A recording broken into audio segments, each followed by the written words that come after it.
Every now and then, something new rolls along that enhances our way of life. The Mudsmith Gauge Wheel was created by farmers for farmers to improve operations and to save you time and energy in the fields. Call or visit our website to see how we reinvented the wheel.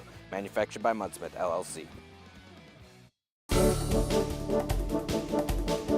I love our Weed of the Week, Redroot Pigweed, because when I abbreviate it, I usually say RR Pigweed. And now that I do that, Brian gets confused by that abbreviation and thinks it means Roundup resistant pigweed. Okay, so there are some Roundup resistant pigweeds out there. Fortunately, Redroot Pigweed is not one of them quite yet. Redroot Pigweed is a hairy pigweed, and that's what separates it from water hemp and Palmer pigweed, which are smooth pigweeds. So this hairy pigweed, or Redroot pigweed, is not all that difficult to control in a lot of crops, but you've got to take some serious steps to get it handled both post-emerge and pre-emerge. Well, just because Redroot Pigweed isn't resistant to Roundup doesn't mean it's easy to control. When we talk about pre-emerge control, I don't care what crop you're in, this is where the key is at. Because pigweeds get very difficult to control post-emerge because they have so many growing points by the time they're 3, 4, 5 inches tall. So putting on a good pre is important. Let's talk about corn first. In corn, there are a number of different pre's that are good. Harness and Surpass do a nice job, and that's a good base product.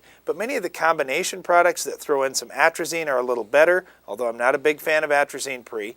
And then some other products like Balanced Flexx do an even better job. So we've been switching to more Balanced Flexx on our farm and in states where it's labeled. Now, post-emerge in corn, Buctril is weak, but both Callisto and Status are very good on Redroot Pigweed. So you've got some good options here. And don't forget too, with Callisto, there's also Laudis and Impact that are virtually identical to Callisto. Also, you could throw in a half a pound of atrazine, even a quarter pound of atrazine would help heat any of those products up. With soybeans, here's where it gets fun. With pigweeds, post-emerge, other than Roundup, there aren't a lot of great options, so pre-emerge is where it's at. We start out with something like Valor or Authority or Sencor. They're the best 3 pre-emerge products, and then tank mix them with a Treflan, Sonalan, or Prowl. When you do a 1-2 punch pre-emerge, you do a great job. Now post-emerge, you could throw in some Warrant for some added residual when you go out with your first shot of Roundup in crop or your first shot of a broadleaf herbicide. Otherwise, in conventional beans, good luck. You can use some Flexx Star, but you better get out there early,